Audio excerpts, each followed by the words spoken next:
ఫిజియోథెరపీయే కదా! ఏమొద్దులే అని నెగ్లెక్ట్ చేసి వాళ్ళు వెనక్కెళ్ళిపోయే వాళ్ళని ఎక్కువ చూసాను. నాకు టు బీ ఫ్రాంక్ ఇంట్రెస్ట్ కూడా లేదు. బీపీటీ జాయిన్ అవుదాం అనుకుంటున్నారో వాళ్ళు ఖచ్చితంగా నీట్ ఎగ్జామ్ అయితే రాయాలి. మనము కెడావర్స్‌ని చూస్తాము. బీపీటీకి డాక్టరేట్ ఇవ్వట్లేదు అని. లో 70% ఆఫ్ పాపులేషన్ వచ్చేసి అమ్మాయిలే ఉంటారు. 30% అబ్బాయిలు. Hey guys, welcome back to our channel. This is Praveen. Inter BiPC చదివి నెక్స్ట్ ఏ కోర్స్ జాయిన్ అయితే బాగుంటది అని చాలా మంది కన్ఫ్యూజన్ లో ఉంటారు. అండ్ చాలా మంది మన ఛానల్ కామెంట్స్ లో పెట్టారనమాట.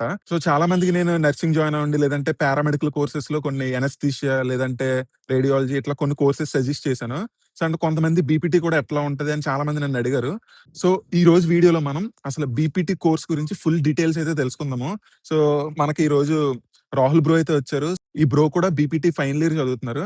సో ఈ వీడియోలో బీపీటీ కోర్స్ గురించి మొత్తం ఫుల్ డీటెయిల్స్ ఈ బ్రోని అడిగి తెలుసుకుందాము. First of all thanks bro, మీరు ఈ వీడియో చేయడానికి శ్రీకాకుళం నుంచి వచ్చారు. మన సబ్స్క్రైబర్స్ కి మీరు ఇంట్రొడ్యూస్ చేసుకోండి ఒకసారి.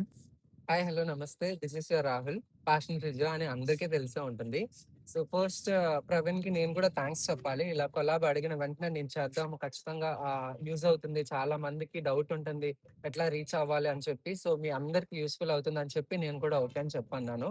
And thank you for consulting మీ ప్రవీణ్. అసలు ఫస్ట్ క్వశ్చన్ ఏంటంటే అసలు బీపీటీ అంటే ఏంటి బ్రో? సో బీపీటీ అంటే మనం బ్యాచిలర్ ఆఫ్ ఫిజియోథెరపీ అని అంటాము. లేక బ్యాచిలర్ ఆఫ్ ఫిజికల్ థెరపీ అని కూడా అనొచ్చు. ఓకే. ఇప్పుడు బీపీటీ జాయిన్ అవ్వడానికి మీరు మెయిన్ రీజన్ ఏంటి? సో నా మెయిన్ రీజన్ బీపీటీలో జాయిన్ అవ్వాలి అని అంటే, నాకు ఫస్ట్ థింగ్ అయితే నాకు కోర్స్ గురించి అస్సలు తెలీదు. జీరో నాలెడ్జ్ ఉండే. నాకు ఎంబీబీఎస్ ట్రై చేయాలని ఉండే. సో అప్పుడు కోవిడ్ టైం మాట. సో నేను సెకండ్ ఇయర్ లో ఉన్నప్పుడు, బైపీసీలో ఉన్నప్పుడు. తర్వాత నీట్ ఎంట్రన్స్ ఎగ్జామ్ రాసాను, సీట్ రాలేదు. సో మళ్ళీ ఎల్టీ చేద్దామని చెప్పి ఆ థాట్ లో ఉంటే మా ప్రిన్సిపల్ సార్ సజెస్ట్ చేశారు, ఇలా ఫిజియోథెరపీ అనే కోర్స్ కూడా ఉంది.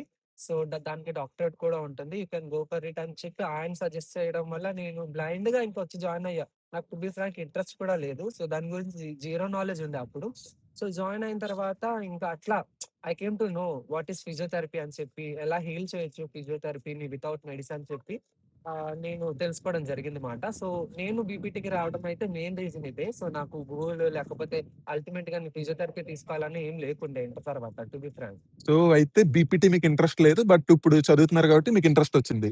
యాహ్! ఇంట్రెస్ట్ లేకుండానే, తెలియకుండానే, కోర్స్ గురించి తెలియకుండానే జాయిన్ అయ్యా. బట్ ఇంకా చదువుతూ సో ఫిజియోథెరపీ గురించి నేర్చుకున్నాక, తెలుసుకున్నాక ఇప్పుడు ఇంట్రెస్ట్ పెరిగింది. So okay. ఈ ఫీల్డ్‌లోనే సెటిల్ అవుదామని కూడా అనుకుంటున్నా. ఓకే. ఇంకో క్వెషన్ ఏంటంటే బ్రో, ఇప్పుడు ఈ బీపీటీ కోర్స్ డ్యూరేషన్ ఎంత? సో ప్రెజెంట్ ఈ ఇయర్ వరకైతే మనకు బీపీటీ కోర్స్ డ్యూరేషన్ వచ్చేసి 4.5 ఇయర్స్ అన్నమాట. అంటే ఆ! 4 ఇయర్స్ కోర్స్ డ్యూరేషన్ ఉంటుంది. 6 మంత్స్ ఇంటర్న్‌షిప్ ఉంటదన్నమాట. ఓకే. అది compulsory mandatory. So next year నుంచి నీట్‌కి ఎక్కడైతే యాడ్ చేశారో, ఏ ఇయర్ నుంచి యాడ్ చేశారో ఆ నీట్ బ్యాచ్ నుంచి అయితే 4 ఇయర్స్ కోర్స్ డ్యూరేషన్ ఉంటుంది. 1 ఇయర్ ఇంటర్న్‌షిప్ మాట. మొత్తం 5 ఇయర్స్ కింద వస్తుంది. 5 ఇయర్స్ అంటే ఇంకొక 6 మంత్స్ ఎక్స్‌ట్రా యాడ్ ఇంకా చేస్తున్నారు. 4 మంత్స్ ఎక్స్‌ట్రా యాడ్ చేశారు. 4 మంత్సా? ఇప్పుడు చాలా మందికుండే డౌట్ ఏంటంటే బీపీటీ చేస్తే డాక్టరేట్ వస్తది అని అంటారు. అండ్ ఇప్పుడు కొన్ని వింటున్నాము బీపీటీకి డాక్టరేట్ ఇవ్వట్లేదు అని. అది ఎంతవరకు నిజం? ఇప్పుడు బీపీటీ చేస్తే నిజంగా డాక్టరేట్ ఇస్తున్నారా? లేదంటే డాక్టరేట్ ఉండట్లేదా? Actually it's a good question మాట. సో చాలా మంది ఫిజియోథెరపీ జాయిన్ అయితే డాక్టరేట్ వస్తుంది, ఎంబీబీఎస్‌లో సీట్ మిస్ అయిన వాళ్ళు ఇలా యూజ్ చేసుకోవచ్చు అని చెప్పే జాయిన్ అవుతారు. బట్ రీసెంట్ టైమ్స్ లోని చాలా మంది అలోపతి డాక్టర్స్ ఫిజియోథెరపీ పైన కేసెస్ పెట్టడము, హైకోర్టులో కానివ్వండి, లేకపోతే సుప్రీం కోర్టులో కానివ్వండి, ఇవి నడుస్తూనే ఉన్నాయి మాట. రీసెంట్ గా మాకు last year national commission for allied and health professionals అనే ఒక కొత్త కౌన్సిల్ కూడా వచ్చింది. సో దాని కిందనే ఫిజియోథెరపీ ఉంటుంది and all allied health sciences courses కూడా ఉంటాయి మాట. దట్ మాకు ఒక నేషనల్ బాడీ వచ్చిన తర్వాత ఫిజియోథెరపీ అనే వాళ్ళు ప్రిఫిక్స్ డాక్టర్ అని యూజ్ చేసుకోవచ్చు, సఫిక్స్ పీటీ అని యూజ్ చేసుకోవచ్చు అని చెప్పి ఒక డిక్లరేషన్ కూడా వచ్చింది. బట్ ఇంకా స్టిల్ కేరళలోని రీసెంట్ గా ఈ మొన్న 22nd ఫైనల్ జడ్జ్మెంట్ అనేది ఒకటి వచ్చింది మాట. That allopathy doctors, physiotherapy doctors complaint case file చేసిన తర్వాత ఫిజియోథెరపీ డాక్టర్స్ కూడా డాక్టర్ యూజ్ చేయొచ్చు, సఫిక్స్ పీటీ యూజ్ చేయాలని చెప్పి ఫైనల్ జడ్జ్మెంట్ కూడా వచ్చింది. So we are very happy for that and thanks to Kerala government. And all over India కూడా ఇదే పాటించాలి, ఇదే ఫాలో అవ్వాలని చెప్పి సుప్రీం కోర్టు కూడా మళ్ళీ ఆ కంప్లైంట్ అనేది ఫైల్ చేయడం జరిగింది మా కమిషన్ తరఫు నుంచి. మరి చూడాలి అది ఎంతవరకు వెళ్తుందో. యాజ్ ఇఫ్ నా ఇండియాలో అయితే డాక్టర్ అండ్ పీటీ ఈ రెండు యూజ్ చేస్తున్నారు. సో మనకి ఎన్టీఆర్ యూనివర్సిటీ కూడా మనము గ్రాడ్యుయేషన్ అయ్యేటప్పుడు సో మన సర్టిఫికెట్స్ లోనే డాక్టర్ అండ్ పీటీ అనే ఇస్తుంది మనకి. ఓకే. అయితే ఇప్పుడు ఎవరైతే మీరు బీపీటీ జాయిన్ అవుదాం అనుకుంటున్నారో, లేదా మీరు చేసిన కోర్స్‌కి డాక్టరేట్ కావాలని అనుకుంటున్నారో, బీపీటీ చేస్తే మీకు డాక్టరేట్ వస్తది. ఇప్పుడు బీపీటీ జాయిన్ అవ్వాలంటే మోడ్ ఆఫ్ అడ్మిషన్ ఏంటి బ్రో? లైక్ ఇప్పుడు మేము నర్సింగ్ జాయిన్ అవ్వాలంటే ఏపీ ఎన్సెట్ ఎగ్జామ్ అని ఒకటి ఎంట్రన్స్ ఎగ్జామ్ ఉంది. అది రాసి కౌన్సెలింగ్ పెట్టుకొని జాయిన్ అవ్వాలి. అదే తెలంగాణలో చూసుకుంటే ఎఫ్సెట్ ఉంది. సో దాని ద్వారా కౌన్సెలింగ్ పెట్టుకొని జాయిన్ అవ్వాలి. బీపీటీ చూసుకుంటే ఎట్లా? ఏమైనా ఎంట్రన్స్ ఎగ్జామ్ ఉందా బీపీటీ జాయిన్ అవ్వాలంటే?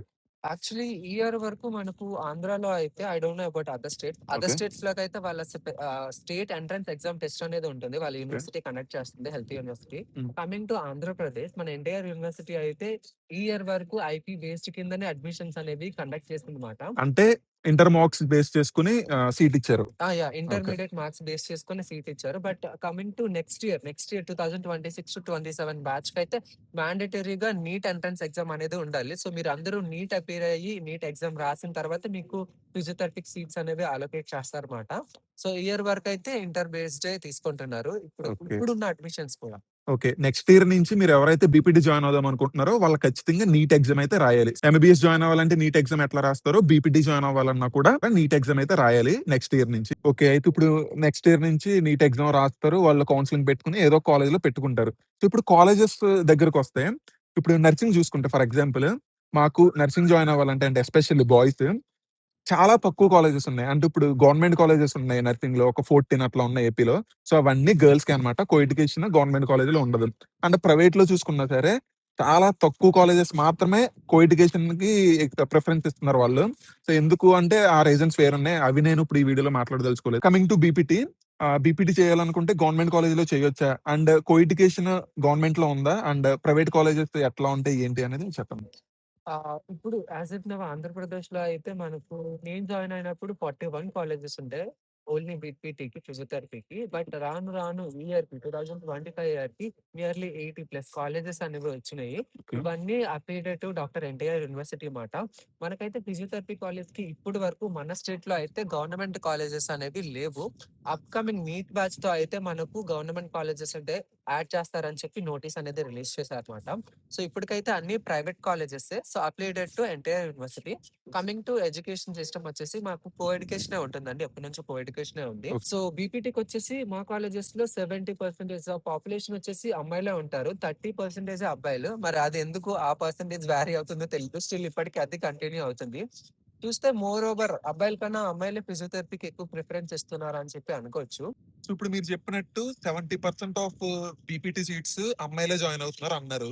సో ఇది ఎక్కువ ఈ కోర్స్ చూసుకుంటే బాయ్స్ రిలేటెడే కదా! అంటే ఆ బాడీస్‌ని లేపాలి, లేదంటే వాళ్ళని నడిచేటప్పుడు అసిస్ట్ చేయాలి, వాళ్ళకి కేర్ ఇచ్చేటప్పుడు ఎక్కువ ఎనర్జీ యూజ్ చేసేది బాయ్సే కదా! సో మరి బాయ్స్ ఎందుకు జాయిన్ అవ్వట్లేదు? ఇది మంచి క్వెషన్ యాక్చువల్లీ. నాకు కూడా ఎప్పటినుంచో డౌట్ ఉండే. ఎందుకు పాపులేషన్ ఎక్కువ వాళ్ళదే ఉంటుంది. బాయ్స్ ఎందుకు ఇంట్రెస్ట్ చూపియట్లేదని చెప్పి. యాక్చువల్లీ ఈ కోర్స్ బ్యాచిలర్ ఆఫ్ ఫిజియోథెరపీ బాయ్స్‌కి చాలా కరెక్ట్‌గా సెట్ అవుతుందన్నమాట. బట్ అది రీజన్స్ నాకైతే తెలీదు మరి. ఎందుకు ఎక్కువ వాళ్ళే ఉంటున్నారు పాపులేషన్ అని చెప్పి. Whatever reasons may be. But boys కూడా ఈ కోర్స్‌ని చేసుకుంటే బెస్ట్ అని మంచి కెరీర్ ఉంటుందని చెప్పి నేనైతే చెప్తున్నా. అయితే ఇప్పుడు మీరు చెప్పినట్టు పీపీటీ జాయిన్ అవ్వాలంటే నీట్ ఖచ్చితంగా రాయాలి. అంతే కదా? ఖచ్చితంగా రాయాలి. సో, మా కౌన్సిల్ నుంచి కూడా ఇన్‌స్ట్రక్షన్స్ అండ్ నోటిఫికేషన్ కూడా ఇవ్వడం జరిగింది.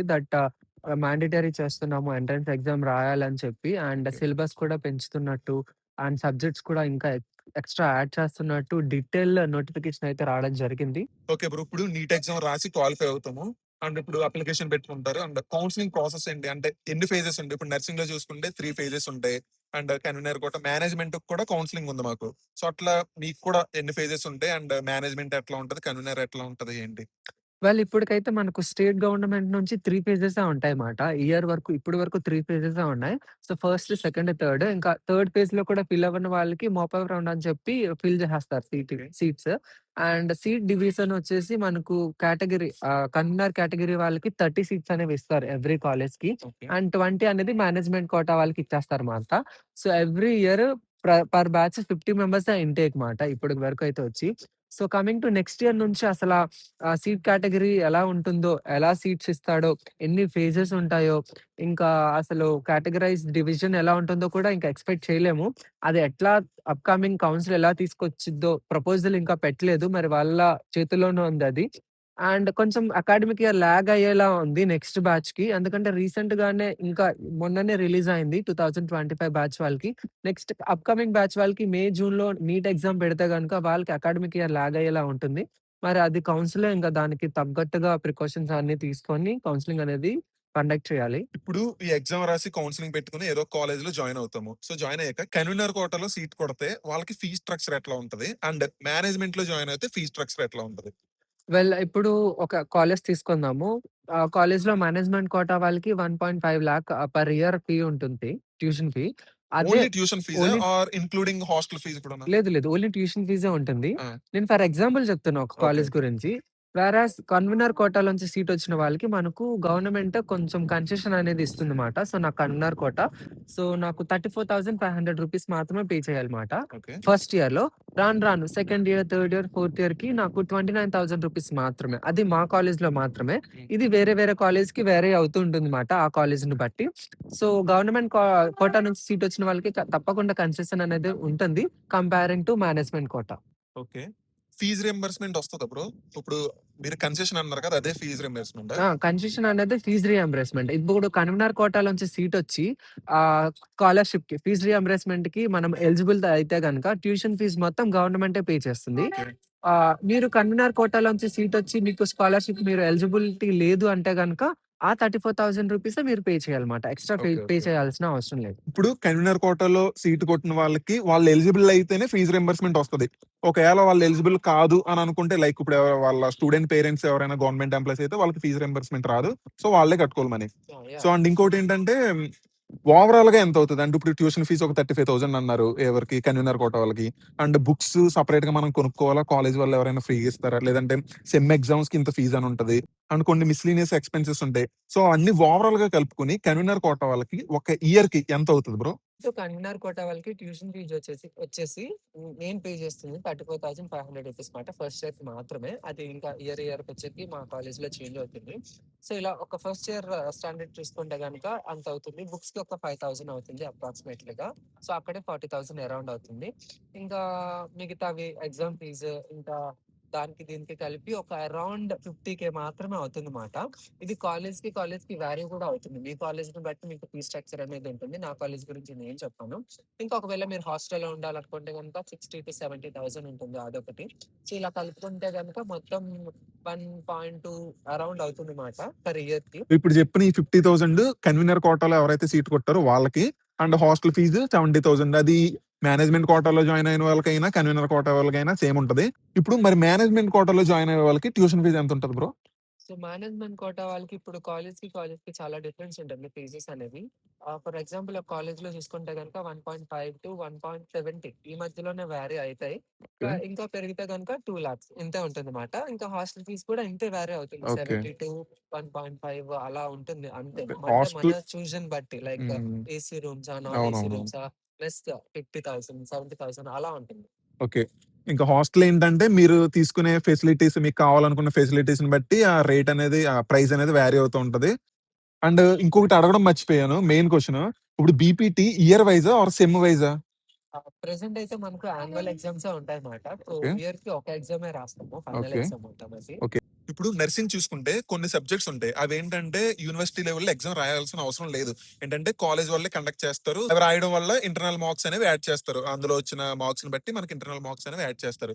కానీ అవి యూనివర్సిటీ లెవెల్‌లో రాయక్కర్లేదు. అలా పీపీటీలో కూడా కాలేజ్ లెవెల్‌లో జరిగే సబ్జెక్ట్స్ ఏమైనా ఉన్నాయా? లేవు. అన్ని యూనివర్సిటీ ఎగ్జామ్సే ఇంక్లూడింగ్ విత్ ఇంగ్లీష్ సబ్జెక్ట్ కూడా యూనివర్సిటీ సబ్జెక్టే. ప్రతీది మనం థియరీ ఎగ్జామ్ అపియర్ అవ్వాలి అంటే యూనివర్సిటీ ఎగ్జామ్స్‌కి. సో, మొత్తం ఉన్న 24, 25 సబ్జెక్ట్స్ కూడా అన్ని థియరీ యూనివర్సిటీ ఎగ్జామ్సే. అంటే ఇప్పుడు పీపీటీలో ఉన్న ప్రతి సబ్జెక్టు మీరు అది రాస్తేనే మీరు నెక్స్ట్ ఇయర్‌కి ప్రమోట్ అవుతారు. ఇప్పుడు థియరీ చూసుకుంటే క్లాసెస్ రెగ్యులర్‌గా జరుగుతాయా? లేదంటే మనకు మనమే సెల్ఫ్‌గా చదువుకోవాలా బ్రో? అలాంటిది ఏముండదు. పర్టిక్యులర్‌గా క్లాసెస్ అనేవి జరుగుతాయి ప్రతి సబ్జెక్ట్‌కి హ్మ్. Every day. Coming to clinicals ఇప్పుడు నర్సింగ్ చూసుకుంటే మాకు ఫస్ట్ ఇయర్ లో ల్యాంప్ లైటింగ్ అని ఒక ప్రోగ్రామ్ ఉంటుంది. అది అయ్యాక హాస్పిటల్ పోస్టింగ్స్ అయితే వేస్తారు. మేము అక్కడికి వెళ్ళి పేషెంట్ కేర్ అనేది ఇస్తాము. సో మీకు కూడా ఫస్ట్ ఇయర్ నుంచే మీకు క్లినికల్ ఎక్స్పోజర్ ఉంటుందా? లేదంటే పర్టికులర్ ఇయర్ నుంచి స్టార్ట్ చేస్తారా? ఫిజియోథెరపీకైతే ఫస్ట్ ఇయర్ నుంచి క్లినికల్ పోస్టింగ్స్ అనేవి ఉండవు. ఓకే. సెకండ్ ఇయర్ నుంచి బేసిక్స్ స్టార్ట్ చేస్తారన్నమాట. అంటే హాస్పిటల్ టూర్ అని ఇట్లా ఉంటుంది బ్రాంచెస్ అని చెప్పి చూపిస్తారు. థర్డ్ ఇయర్ నుంచి మ్యాండేటరీ మాట క్లినికల్ పోస్టింగ్స్ అనేవి మ్యాండేటరీగా ఉంటుంది. 3 అవర్స్ క్లినికల్ పోస్టింగ్స్ ఉంటుంది. సో, మాకైతే మార్నింగ్ సెషన్ ఉంటుంది. 10-1 దాని తర్వాత ఆఫ్టర్‌నూన్ థియరీ క్లాసెస్ అనేవి జరుగుతాయి. అండ్ నైట్ డ్యూటీస్ కూడా ఉంటాయా? ఖచ్చితంగా నైట్ డ్యూటీస్ అనేవుంటాయి. ఇంటర్న్‌షిప్‌లో మనం నైట్ డ్యూటీస్ చేస్తాము. ఎంబీబీఎస్ స్టూడెంట్స్ చూసుకుంటే ఆళ్ళు ఫస్ట్ ఇయర్ నుంచే డిసెక్షన్ హాల్‌కెళ్ళి ఆ డెడ్ బాడీస్ మీద వాళ్ళు కట్ చేసి అవన్నీ తెలుసుకుంటారు. ఆర్గాన్స్ ఎట్లా ఉన్నాయి, మొత్తం ఏంటి ఇన్ డీటెయిల్‌గా తెలుసుకుంటారు. అట్లా మీకు కూడా డిసెక్షన్ హాల్‌కి తీసుకువెళ్ళి ఏమైనా ఎక్స్‌పోజర్ ఉంటదా మీకు? యెస్. ఫిజియోథెరపీ ఫస్ట్ ఇయర్‌లో అయితే మనకు ఖచ్చితంగా డిసెక్షన్ హాల్‌కే వెళ్తాము. మనము కెడావర్స్‌ని చూస్తాము. అండ్ మజిల్స్ ఏంటి, వాటి ఇన్సెర్షన్స్ ఏంటి, ఆరిజిన్ ఏంటి, నర్వ్స్ చూస్తాము. సో, మాకైతే first year every week 2 days ఉంటుందన్నమాట. Okay. So, Friday, Saturday afternoon session అంతా మాకు డిసెక్షన్ హాల్‌లోనే క్లాసెస్ ఉంటాయి అనాటమీకి. సో, వేరే వేరే కాలేజ్‌లో ఎలా ఉంటుందో తెలీదు. సో, మాకు కెడావర్ ఎక్స్‌పోజర్ అనేది ఉంటుంది. ఫస్ట్ ఇయర్ నుంచే ఉంటుంది. అండ్ ఎగ్జామ్స్ ప్యాటర్న్ ఎట్లా ఉంటది బ్రో? అంటే ఫస్ట్ ఇయర్ నుంచే మీకు ప్రాక్టికల్ ఎగ్జామ్స్ ఉంటాయా? లేదంటే సెకండ్ ఇయర్ నుంచి అట్లా ఉంటాయా? మాకు ఫిజియోథెరపీకి ఫస్ట్ ఇయర్ నుంచే practical exams, viva exams and theory exams ఉంటాయన్నమాట. ఇప్పుడు అనాటమీ, బయోకెమిస్ట్రీ, ఫిజియాలజీ ఉంది కదా! ఇందులోకొచ్చేసరికి ఫిజియాలజీ, అనాటమీ మాకు ప్రాక్టికల్ ఉంటుంది, థియరీ ఉంటుంది. ఈ 2 సబ్జెక్ట్స్‌కి వైవా కూడా ఉంటుందన్నమాట. బయోకెమిస్ట్రీకి అయితే ఓన్లీ థియరీ ఎగ్జామ్ మాత్రమే ఉంటుంది. అండ్ ఇంకోటేంటంటే మీరు ప్రతి ఇయర్ ఫైనల్ ఎగ్జామ్స్ రాస్తారు. అండ్ అక్కడ ఎగ్జామ్స్ జరిగే పద్ధతి ఎట్లా ఉంటది? అంటే స్ట్రిక్ట్‌గా ఉంటదా? అండ్ కరెక్షన్ ఎట్లా ఉంటది? అంటే ఇప్పుడు కొంతమంది స్టూడెంట్స్ ఏంటంటే, మేమెంత చదివి రాసినా సరే ఫెయిల్ చేస్తున్నార్రా! లేదంటే అసలు కొంతమందేంటంటే, అసలు నేనేం చదవలేదు, ఏం రాయలేదు అయినా నేను పాస్ అయ్యారా అన్నట్టుంటది. సో, ఆ విషయంలో మీరేం చెప్తారు? సో, ఎగ్జామ్ సినారియోకొచ్చేటప్పటికి మాకు చాలా స్ట్రిక్ట్ ప్రోటోకాల్స్ అనేవుంటాయన్నమాట. సో, ఎగ్జామ్ హాల్‌కి వెళ్ళేటప్పుడు మాకు మెటల్ డిటెక్టర్‌తో డిటెక్ట్ చేయడము అండ్ ఓకే. పర్సనల్ చెక్ అనేది కూడా ఉంటుంది. అండ్ మా ఎగ్జామ్ హాల్స్‌కైతే జామర్స్ అనేవి ఆన్ చేస్తారు. వేరే ఎలక్ట్రానిక్ డివైసెస్‌తో కూడా కాపీ చేయకుండా ఉండడానికి. సో, ఎగ్జామ్ రాసిన తర్వాత యూనివర్సిటీలోని కరెక్షన్ ఎలా ఉంటుందంటే, డిజిటలైజేషన్ కరెక్షన్ అనేది ఉంటుందన్నమాట. సో, ఒకళ్ళు డిజిటల్‌లో చూస్తారు. ఇంకొకళ్ళు చూసి దాన్ని చదివి దానికి మార్క్స్ అనేవి కేటగరైజ్ ఓకే. చేస్తారు పర్టిక్యులర్ క్వెషన్‌కి. సో, ఇలా 3 పీపుల్ అనేవాళ్ళుంటారు. సో, థర్డ్ పర్సన్‌కొచ్చేటప్పటికి కరెక్ట్‌గా మార్క్స్ అనేవి కేటగరైజ్ చేశారా లేదా ఆ క్వెషన్‌కి అని చెప్పి చూసి, అప్పుడు మనకు ఫైనల్‌గా రిజల్ట్స్ అనేవొస్తాయన్నమాట. అండ్ లక్ బేస్డ్ అని కూడా ఉండొచ్చుమాట. లైక్ ఇప్పుడు ఎగ్జామినర్ ఎవాల్యుయేట్ చేసే దాన్ని బట్టి కూడా ఉండొచ్చు. సో, కొంతమందికి లక్ కూడా బేస్ అయ్యి ఉంటుందన్నమాట ఎగ్జామ్ సో, రిజల్ట్స్ అనేవి. ఏదేమైనప్పటికీ చదువుకుని వెళ్లి రాస్తేనే పాస్ అయ్యే ఛాన్సెస్ ఉన్నాయి. చదువుకొని వెళ్లి అన్ని క్వెషన్స్ అటెంప్ట్ చేస్తేనే మనం పాస్ అవుతాం తప్ప, క్వెషన్స్ వదిలేసి నన్ను పాస్ చేయండి అని చెప్పి అక్కడ రాసినా సరే ఎవరు పాస్ అవ్వరు. సో, అన్ని క్వెషన్స్ అనేవి అటెంప్ట్ చేయాలి పర్టిక్యులర్‌గా. అండ్ ఇంకో క్వెషన్ ఏంటంటే, ఇది నేను ఫస్ట్ లోనే అడగాలి. కాకపోతే ఇప్పుడు గుర్తొచ్చింది. ఇప్పుడు నర్సింగ్ చూసుకుంటే మాకు కాలేజ్‌లో ఒక యూనిఫార్మ్ ఉంటది. హాస్పిటల్‌కి వెళ్ళినప్పుడు అంటే క్లినికల్ పోస్టింగ్స్‌లో ఒక యూనిఫార్మ్ ఉంటది. అండ్ కమ్యూనిటీ పోస్టింగ్స్ అని ఉంటాయి. అక్కడ ఒక యూనిఫార్మ్ ఉంటది. 3 టైప్ ఆఫ్ యూనిఫార్మ్స్ మేము యూజ్ చేస్తాము. సో, అట్లా మీకు కూడా యూనిఫార్మ్స్ డిఫరెన్స్ ఉంటాయా ఏమైనా? మాకైతే ప్రైవేట్ మెడికల్ కాలేజ్ కాబట్టి మాకు యూనిఫార్మ్ అనేది ఉంటుంది. Standardized uniform. ఆ! సో, క్లినికల్ పోస్టింగ్స్‌కి వెళ్ళినప్పుడు మేము జస్ట్ యాప్రాన్ వేసుకొని యూనిఫార్మ్ పైన యాప్రాన్ వేసుకొని వెళ్ళిపోతాము. ఇంటర్న్‌షిప్‌కొచ్చేటప్పటికి మనం స్క్రబ్స్ వేసుకోవచ్చు లేదా నార్మల్ ఫార్మల్స్‌లో అయితే వెళ్ళిపోవచ్చుమాట. సో, యూనిఫార్మ్ ప్యాటర్న్ అయితే ఇలా ఉంటుంది. మళ్ళీ మాకు కమ్యూనిటీ పోస్టింగ్స్‌కి సెపరేట్‌గా ఇంకేమీ ఉండదు. ఈ ప్యాటర్నే ఫాలో అవుతారు. కమ్యూనిటీ లెవెల్‌లో మీరు కేర్ ఇవ్వడానికి ఏమైనా సబ్జెక్ట్ ఏమైనా ఉందా? ఇప్పటి వరకైతే లేదు. ఓకే. నీట్ బ్యాచ్ నుంచి మాకు ఫ్యామిలీ అడాప్టేషన్ ప్రోగ్రామ్ అనేది కూడా ఇంక్లూడ్ చేస్తారు. సో, ఇప్పుడున్న కరిక్యులంలోకైతే ఫైనల్ ఇయర్‌లో మా కమ్యూనిటీ సబ్జెక్ట్ అనేది ఉంటుందన్నమాట. కమ్యూనిటీ పోస్టింగ్స్‌కి వెళ్తాము, ఫీల్డ్ విజిట్స్‌కి వెళ్తాము, అవేర్‌నెస్ ప్రోగ్రామ్స్ అనేవి ఉంటాయి. చాలా మంది పేషెంట్స్‌ని అబ్జర్వ్ చేశాను. ఏంటంటే ఇప్పుడు కొంతమంది పేషెంట్స్ ఆర్థోపెడిక్ డిపార్ట్‌మెంట్‌కొచ్చి డాక్టర్స్ ఏంటంటే వాళ్ళకి ఫిజియోథెరపీ రిఫర్ చేస్తారు. వాళ్ళు ఆ డిపార్ట్‌మెంట్‌కొస్తారు. అండ్ మీ ఫిజియోథెరపీ డాక్టర్స్ ఎవరైతే ఉన్నారో వాళ్ళేంటంటే ఒక 1 వీక్ సెషన్ ఉంటది. లేదంటే 1 మంత్ సెషన్ ఉంటది. మీరు డైలీ రావాలి.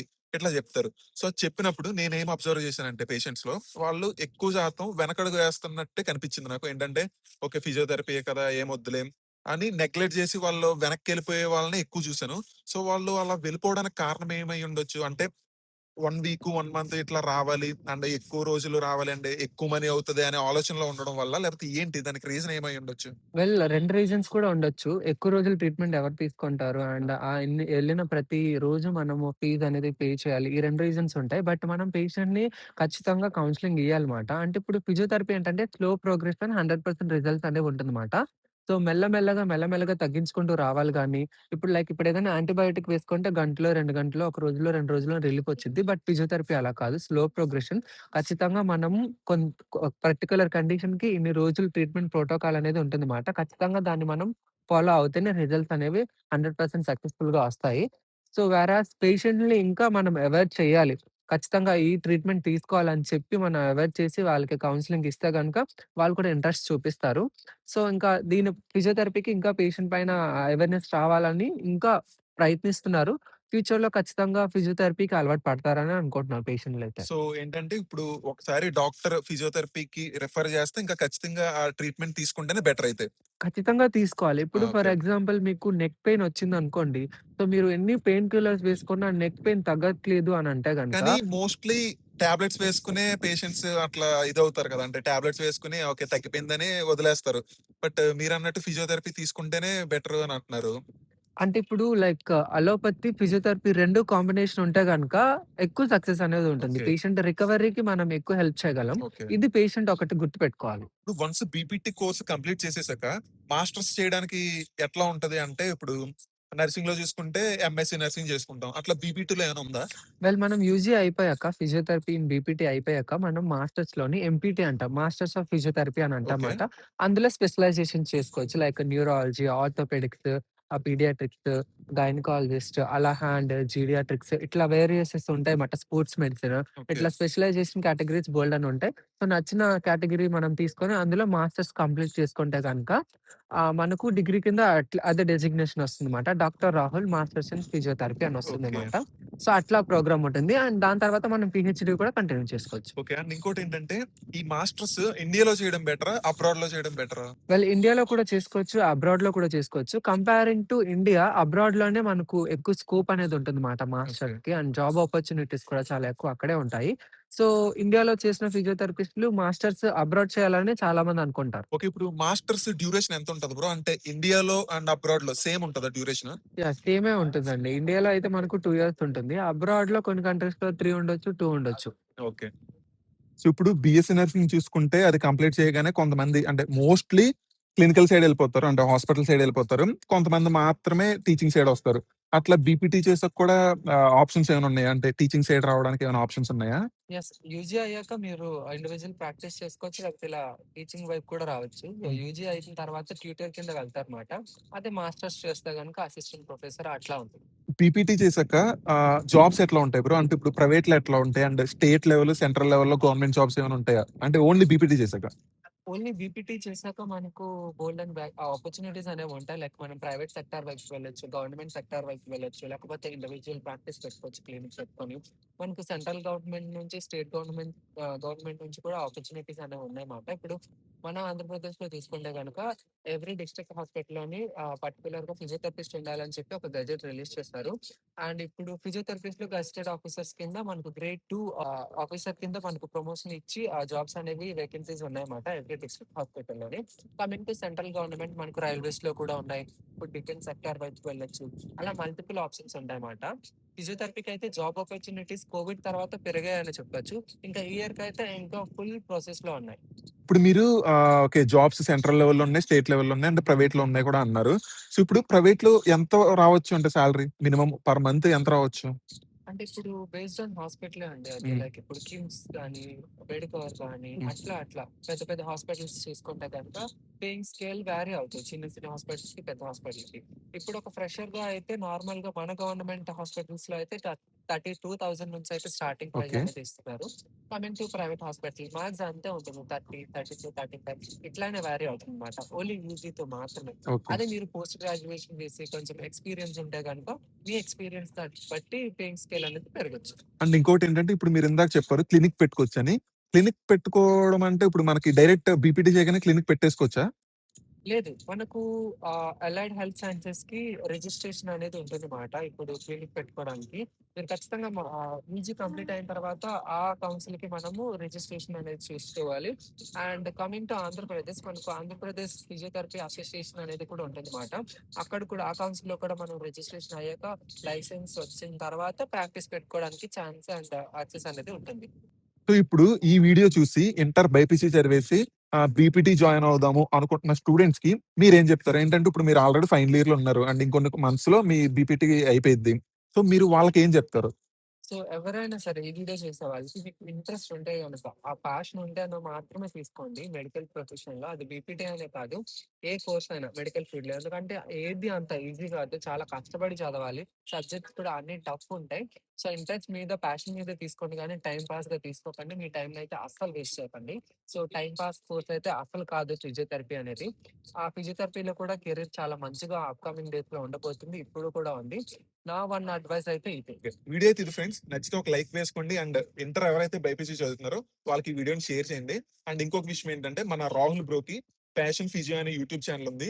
మీకు బీపీటీకి సంబంధించి ఏ ఇన్ఫర్మేషన్ కావాలన్నా ఆ ఛానల్ సబ్స్క్రైబ్ చేసుకోండి. అండ్ మన బ్రో మీకు గైడ్ చేస్తారు. Okay, thanks for watching and stay tune for upcoming videos.